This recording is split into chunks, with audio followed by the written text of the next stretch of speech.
Okay, we're live, and I will call this board to order. We are still waiting for one of our members who hopefully will be joining us really soon. I'm Stephanie Bressler. I'm the secretary of the Ethics Board, and in the absence of having a chair, I have been convening the meetings. So we are starting. Very happy to welcome our newest member of the board, Dr. Andrew Lazella, who has just confirmed by City Council last night. So we're very happy to have you here. Is there anything you'd like to share about yourself? No, I've been here for in the city of Scranton now for 11 years. Before that, I was in Chicago, and I've enjoyed my time here in the city of Scranton, making it my home for the past 11 years. And I look forward to getting into more of the public realm and hopefully using some of my expertise in the area of philosophy and ethics towards the public good. Great. This will definitely get you into the public realm. Okay, we'll take roll call. And as I said, I'm Stephanie Bressler. David Falcheck is not currently with us. Hopefully he'll be joining us. Catherine Lafferty-Danner. Here. We've already heard from Andrew Lazella. Harry McKay. Here. And John Hart, our solicitor. Here. Okay. Our first order of business is the reading and approval of the minutes of the December 15th meeting. It's really been our tradition here to suspend the reading of the minutes unless someone has reason to read them and then move for approval. So I'm looking for a motion to suspend the reading of the minutes of the December 15th meeting and to approve them. So moved. Okay. Do I have a second? I second. Okay. And all in favor, aye? Aye. Aye. Right? Okay. I'm wondering if we should hold on the election of officers. Have we heard from Dave? I have nothing yet, no. Dave, are you anywhere out there? Okay. The reason I'd like to hold is because I actually talked with Dave about accepting the chair of this committee. And he agreed that he would do that. I'm not sure that we can elect him in his absence. Yeah, I mean, I don't see that being an issue. Just wait until next. Oh, here he is. Here he is. He's here. We'll just wait and we see him come up. He's just on the phone. Oh, okay.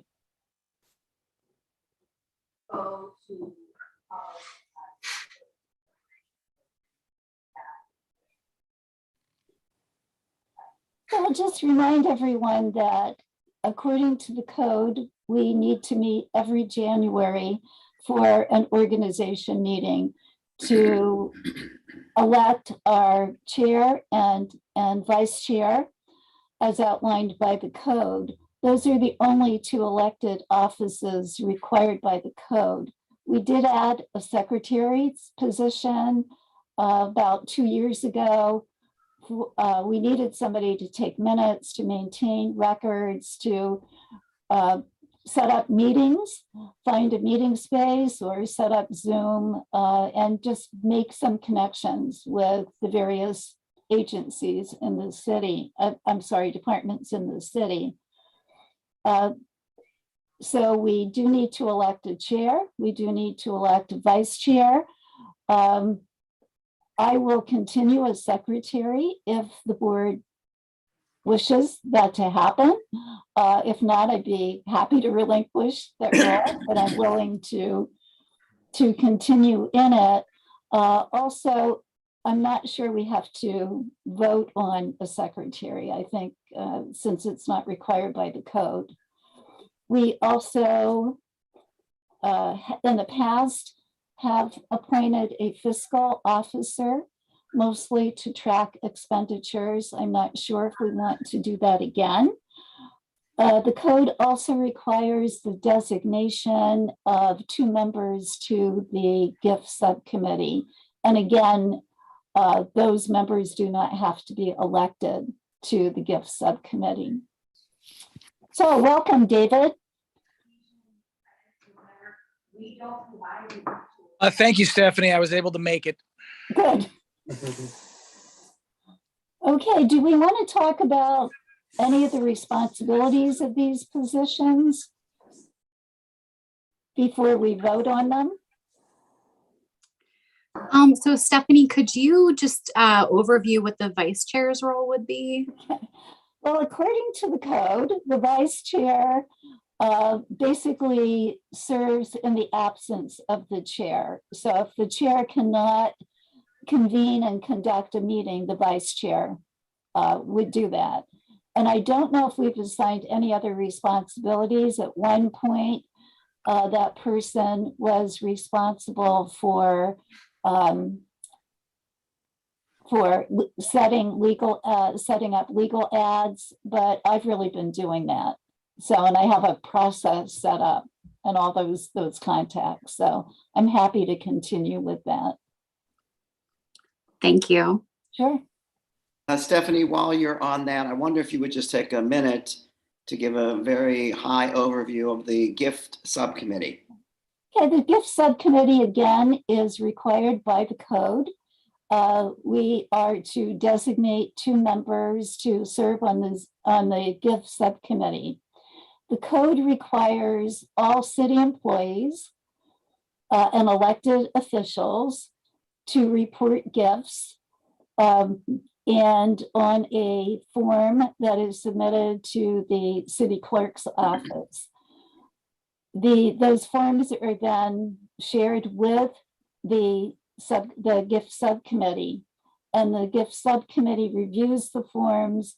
If the gift is de minimis, if it's a pen or a cup, and really of no value, the gift committee really doesn't have to take any more action. At times, and up to this point, it's been only the mayor. I think one of her directors submitted a form, and in some of those cases, the gift subcommittee did have to make a determination and then inform the recipient that the gift was appropriate. If the gift is not considered appropriate, the gift subcommittee would contact the recipient and say, you basically need to return the gift. So we're mostly concerned, according to the code, about gifts that would be presented in an effort to influence decision-making. Does that include all donations? I'm not sure what you mean. Donations to campaigns? Yeah. Would Yeah. they be considered gifts? No, Okay. no. These would be gifts that are given to the person in his or her capacity as a city public official or employee. Thank you. So there's also a part of the code that is not monitored by the gift subcommittee that sets limits on the value of campaign contributions, but that's not part of the gift subcommittee's responsibility. Okay, shall we proceed with elections? Okay, the first position we need to elect is chair. And the chair will set an agenda, convene and conduct the meeting. And I would say work pretty closely with the solicitor and sign advisory opinions, etc. Okay, do we have any nominations for chair? I would like to nominate David Falcheck. Second, Who said second? Harry? Harry. Harry, okay. Are there any other nominations? David, are you willing to accept if elected? Yes, Stephanie, I will. Okay. All in favor, aye? Aye? Aye. Okay. Great, that was easy. Okay, David, would you like to conduct the rest of the meeting? Let me see if I got to find my agenda.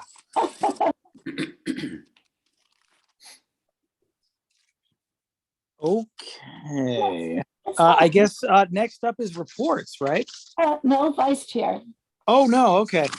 All right, we have the position of vice chair available. Are there any nominations from the floor for vice chair? I would like to nominate Kate Lafferty-Danner. I'll second that. All right, we have a motion and a second for Ms. Lafferty-Danner as vice chair. Can we have a vote, please? Yea Yes, or nay? aye. Aye. Any opposed? None opposed. Ms. Lafferty-Danner is the vice chair. Are you willing to serve, Kate? I am, yes, thank you. Terrific. All right, the next position up would be for fiscal officer. Do we have any nominations? Secretary? Are we? Oh, I'm sorry, secretary. Are we, I'm not sure we have to elect, but John, do you think it's best to? I mean, you've been carrying it out as an appointment. Yeah. So if the board's all in favor of having you be appointed as the continuing secretary, you can move forward with that by motion.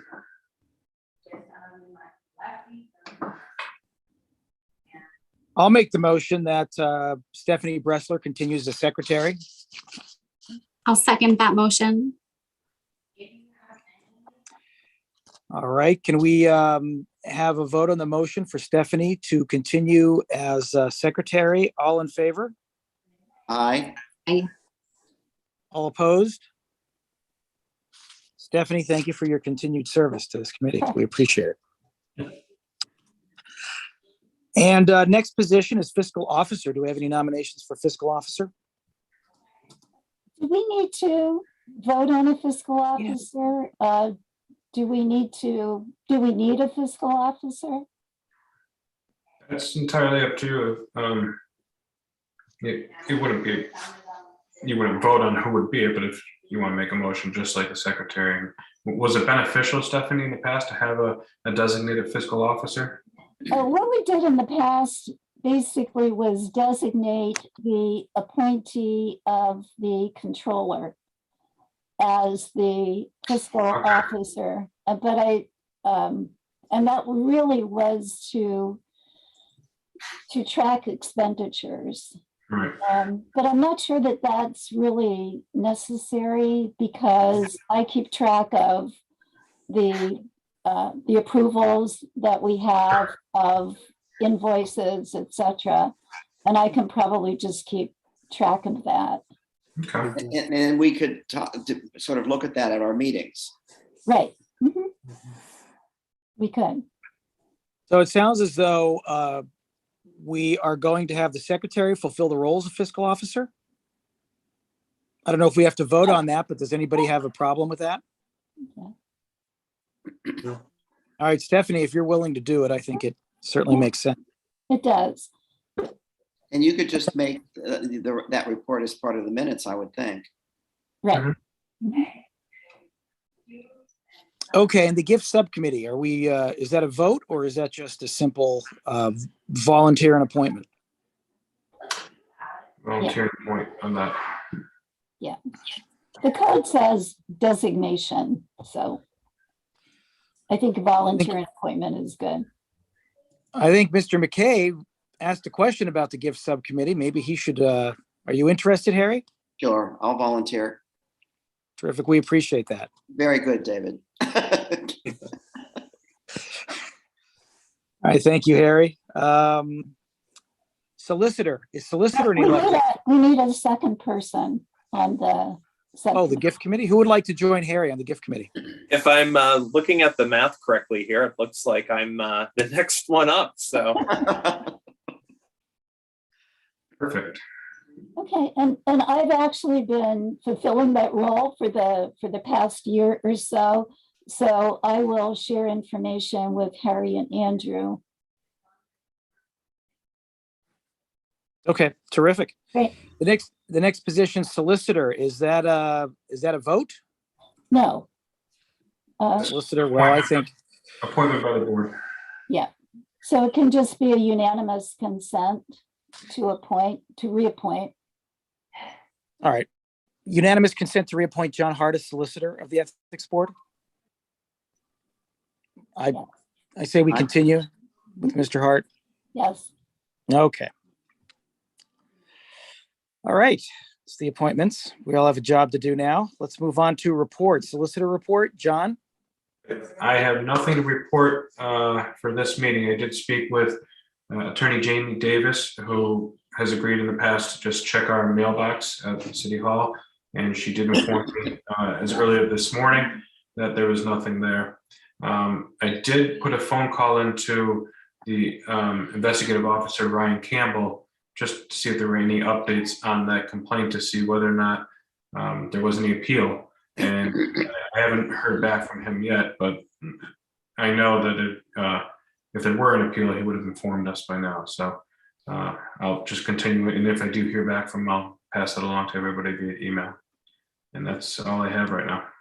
John, if, and maybe you want to give a little bit of background for Andrew's knowledge.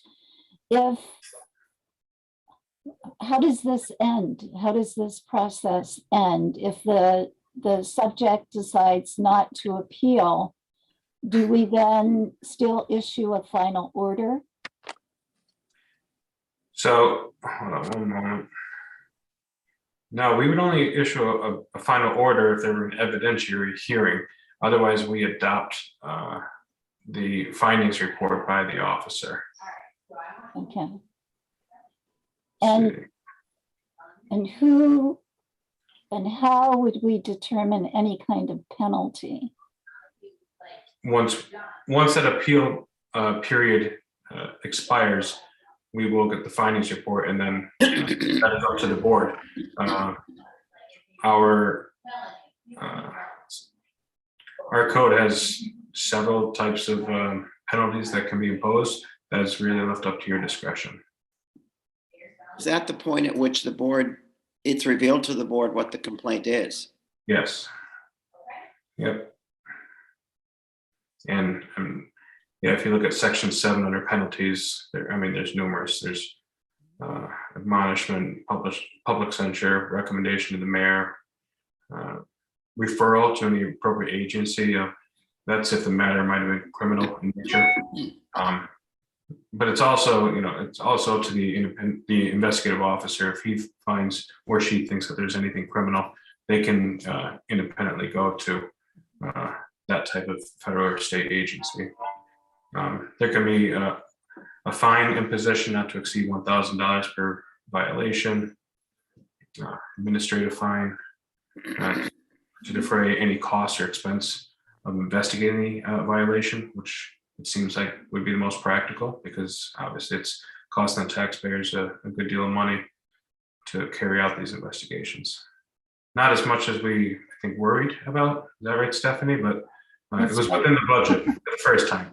But I think that's why the ethics board does have authorization to tap into the general fund if need be, because it's open-ended, so there always may be a year where there's 5 investigations. Hopefully that's not the case, but we've only encountered one so far in almost 3 years. John, could you just give a really quick review of the complaint process for Andrew? And I know that you've done this many times.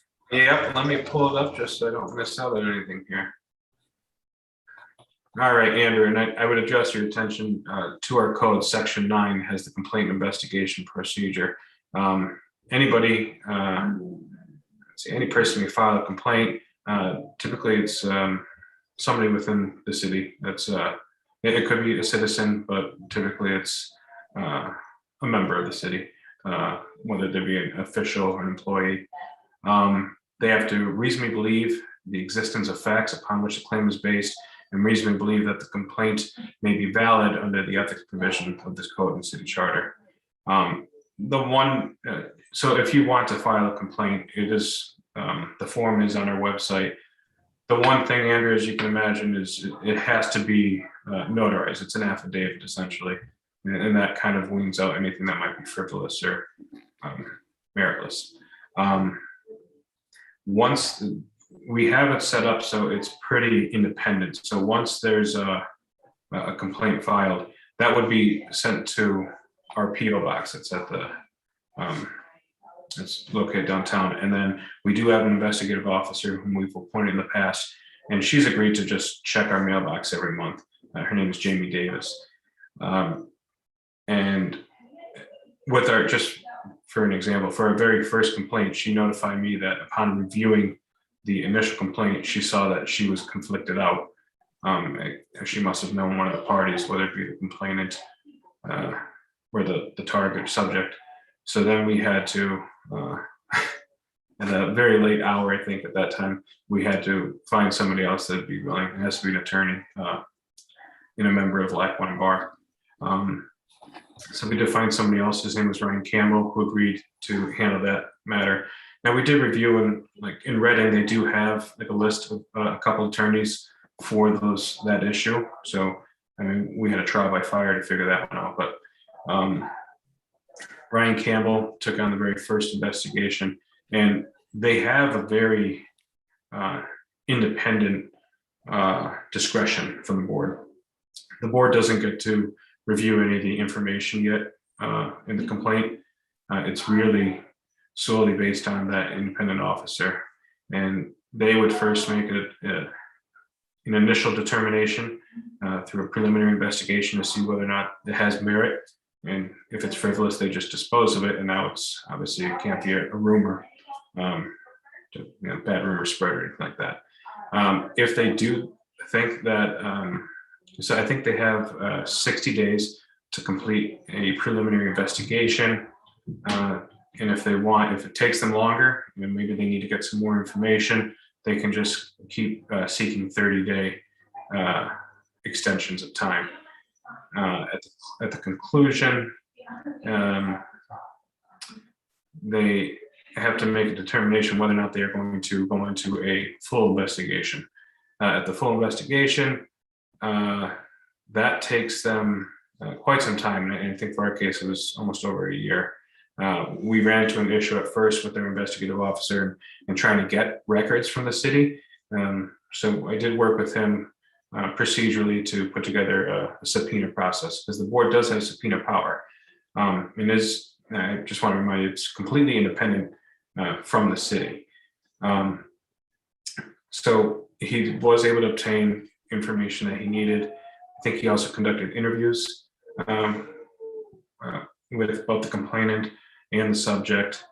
And at that time, he can make a determination, and it's completely up to him or her whether or not they want to move forward, or if they want to just terminate the investigation. I think that there's not enough to move forward. After that time, he has to issue a findings report, and that is sent to the subject, and they have a period that they can make an appeal. We did not get to that matter yet when the subject might want to appeal. And if you look at our code, it does become very costly. Fortunately, we haven't faced it yet, but just reviewing it one more time, the board, if they receive notice that the subject wants to appeal, they have to engage two separate attorneys outside of the solicitor. One that would represent the facts in support of the complaint. So basically, he would be like a prosecutor, and the investigative officer would act as the affiant, and then one to advise the board in matters related to the evidentiary hearing. So the board sits as a judge in that capacity, but I have to be separate from that because obviously there's a bias, and they're at the pleasure of the board. So it's then, if you look to subsection F, it's a very long process for an evidentiary hearing, and it's a trial essentially. Then there's a decision by the board and final order. And there are other mechanisms at place in our code for like a mediation to try and settle these things without it getting to all this. Again, we've only had one so far, and I haven't heard back from our investigative officer to see what the subject was doing with his findings. So I'll have to report back probably next month. I imagine we'll have a little bit more information on what to do. Terrific. Thank you, John. Yeah. We appreciate the overview. Stephanie, Secretary's report. Okay, I don't have a lot to report that I haven't already said. We have been working with Denise in the law department. She really is the liaison for boards and commissions for the city. There is a new employee. Her name is Brittany Michelle Hamer, and she will be the person that helps us set up a meeting room, will help to update our webpage. She really is our contact with City Hall. And I see that I'm also probably going to give the finance report.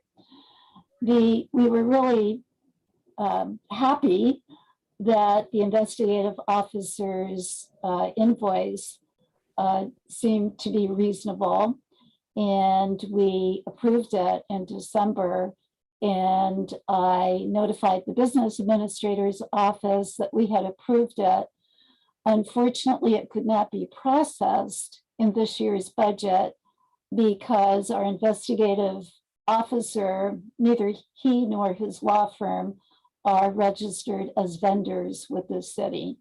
So the business administrator's office had to do some paperwork with them before he could be paid, which means that that invoice will come out of this year's budget rather than last year's. So Dave suggested a couple of meetings ago that we require that invoices be submitted in a more timely manner. And I think we really need to look at that. So when we take on a new investigative officer, that we are very upfront in saying, first of all, you need to register as a vendor with the city, and you need to submit your invoices. I believe we said within 60 days. So as I've said many times, we're really learning as we go with this board. Who appoints those people?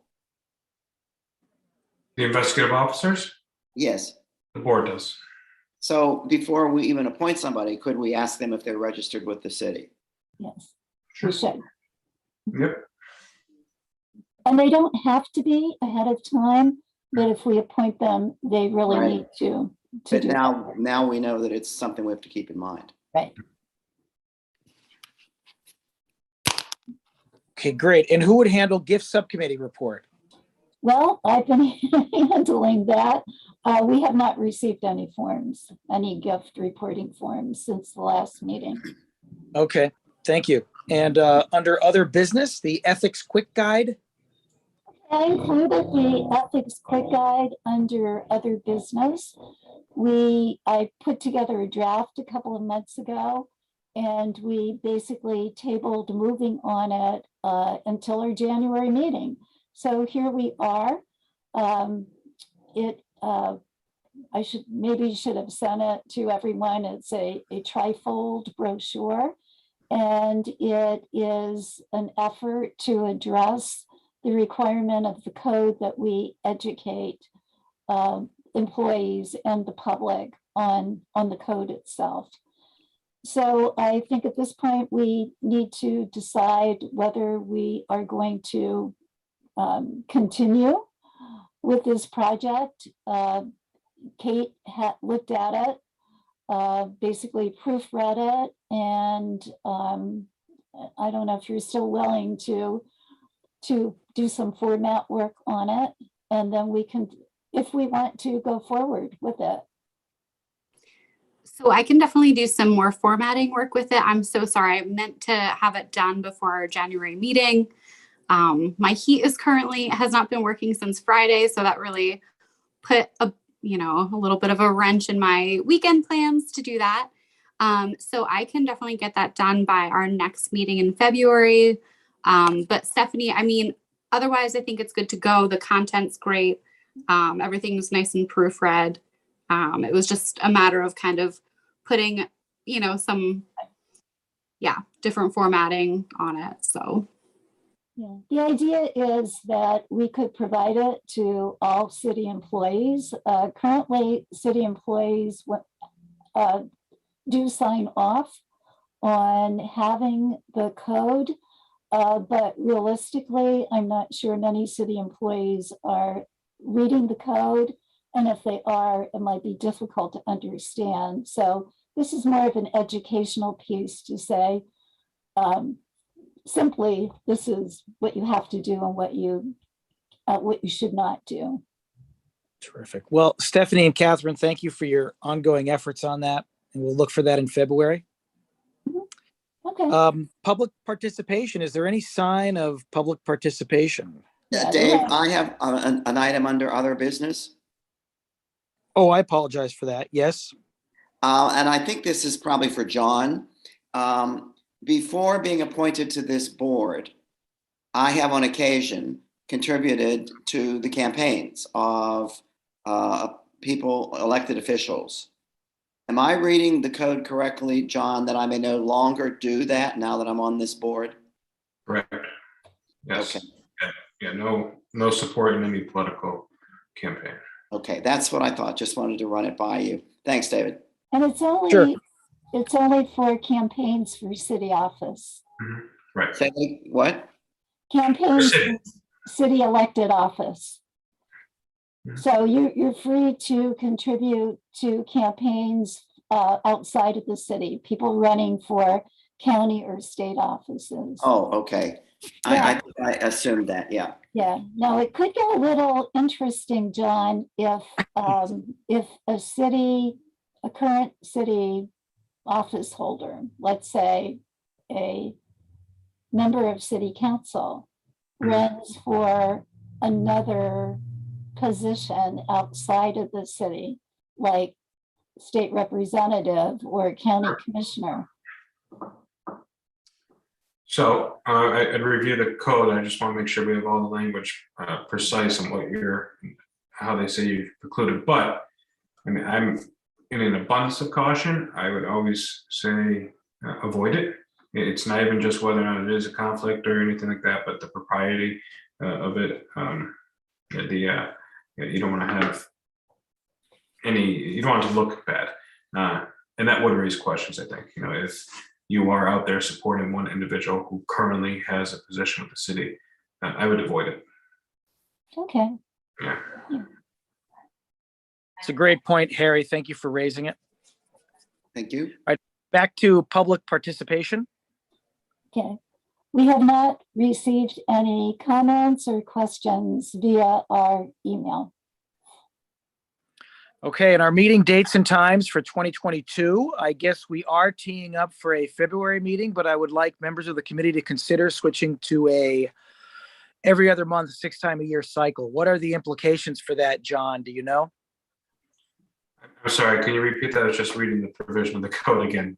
Oh yeah, what would be the implications, if any, for us later on in this year to switch to every other month meetings? I think the code states that, we have to have our January meeting for reorganization. As long as it's provided through notice to the public adequately, I think that'd be fine. I believe the code says that meetings are really at the call of the chair. And we decided to meet monthly because we thought we needed to stay on top of the complaint. But I think we can really decide when we want to meet or go back to the call of the chair. I think the only difficulty with the call of the chair is that that we have to advertise every time we have a meeting. So we thought if we met every month or every other month at the same time, that we could just put that notice in the paper for the year. Oh, put one notice in. So if we do it, if we decide this more casually, we will have to pay for that advertising for every single meeting Right, Yep. rather than just once. yes. Yeah, and Stephanie, right, yeah, it's at the call of the chairperson or at the call of a majority of its members. So, I mean, quarterly, that's an option. And then, you know, that could be put in the paper and saying that we meet quarterly at the first of every 3 months or 15th or whatever. Anybody have any strong feelings about this, or should we discuss it more at the February meeting? I don't have a sense of what our workload is. It's hard to gauge. I would say I'm fine with it as long as we don't get backlogged and we don't have time to do the business. Yeah, that would be my question as well, as what is the workload, and if it is something where we could do every other month, and then if needed, a meeting, an extra meeting were added, and then we paid to advertise for that. I don't know what the workload is, but that seems like for those of you who do know the workload a little better, maybe you could make a recommendation on what you think is reasonable. Well, the workload is difficult to predict because we don't know when we're getting complaints, and we don't know when we're going to be asked for advisory opinions. So it's a little hard to predict, but you know, I'm not sure that we need to meet monthly.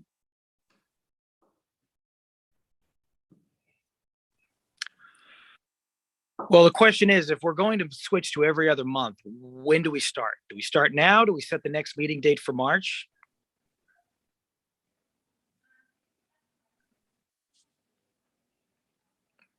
Maybe we can do it now. Advertise, you know, March, May, July. I think that would work. Yeah. Yeah. I think a lot of our meetings have been updates. You know, a lot of the meetings have been really us getting used to the act and really exploring what our roles and responsibilities are. Right. But I think the worst that could happen if we switch to every other month is we might have more to do, but I think what we'll have to do will be more substantive, and it will be more action items rather than checking in. Yeah. I mean, there's nothing wrong with, you know, just maybe more communication through email. I think in the interim, as long as you're not making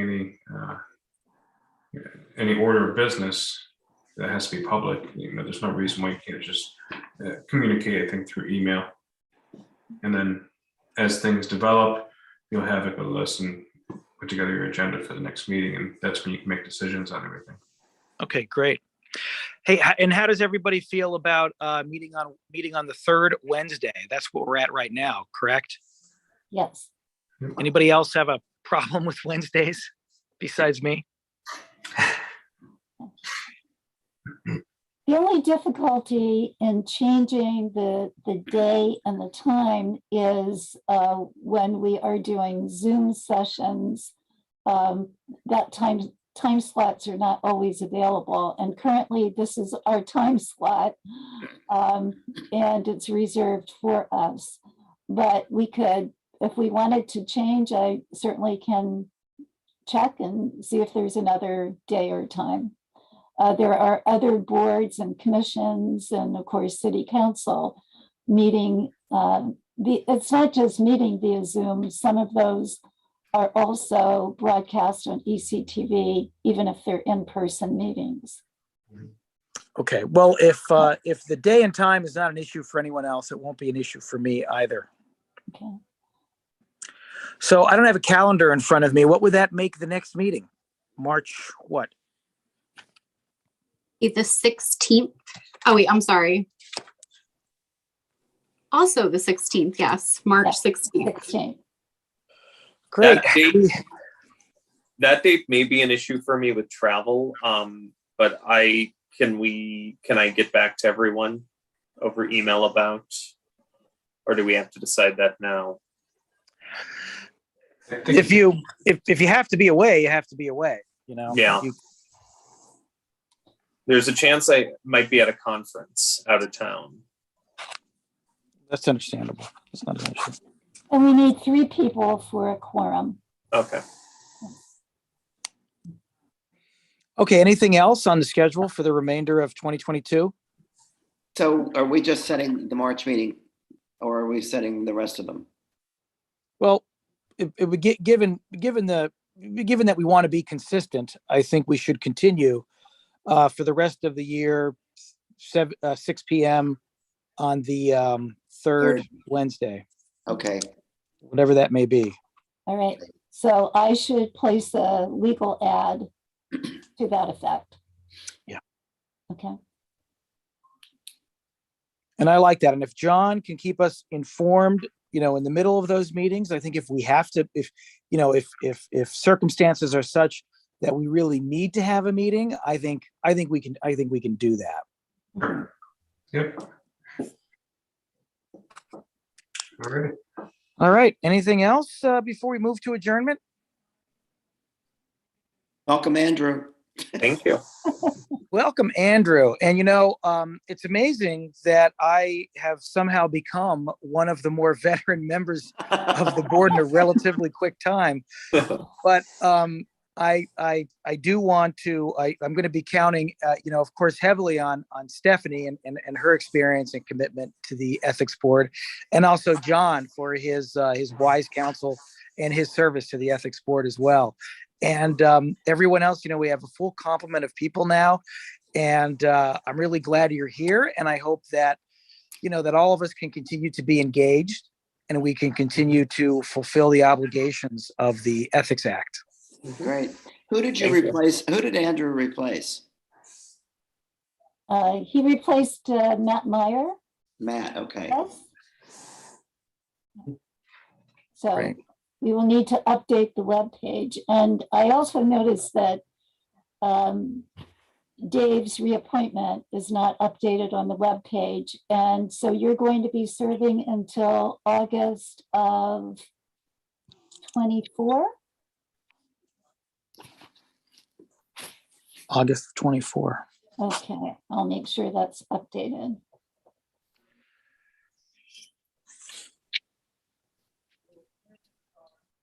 Great. All right. Anything else before we adjourn? Motion All right. Well, carried. hey, well, thank you, everybody. And John, Thank you. let's make sure we get together and talk a little bit sometime. Maybe we'll meet over at the club. Absolutely. We need Okay. a motion. We need a motion. Need a motion. And anyone else can join us too. We don't have to worry about having a quorum outside of a meeting, do we? I don't think so. Now, David, what's the club? Well, that's right. You're relatively new to Scranton. Well, that would be the Scranton Club, which Oh. is a very nice place. It's a vestige of one of the real old school clubs that you could imagine from 100 years ago, and it's right across from City Hall in the basement of what's better known as Posh. Which is closing, I see. Well, yeah, unfortunately. But the club will still remain there, obviously. The club will remain, yes, as far as I know. But anyway, Harry, if you've never been, I'm sure John and I would love to introduce you to it. Okay, I've been to Posh for dinner. I haven't been to the club, so yes, I'd like that. All right, well, drop us an email. I'm sure we'll be able to hook you up. Okay, All right. Thank We you. will Hey, need- We will need a motion to adjourn. motion to adjourn, please. Second. All right. Got a first and a second. All in Second. favor? Oh, wait, Aye. who made the motion? Who Take made the care. motion? Who made the motion? I need to have it for the I think minute. Harry did. Harry. And who seconded? I did. Okay, thank you. And everybody voted, yes? Terrific. Yes. Ready. Take care. We'll Bye-bye. see you in the Thank you. spring. See you in the spring. Bye-bye. Bye, Thanks, David. everyone. Thanks. Thank you, everyone. Bye. Bye.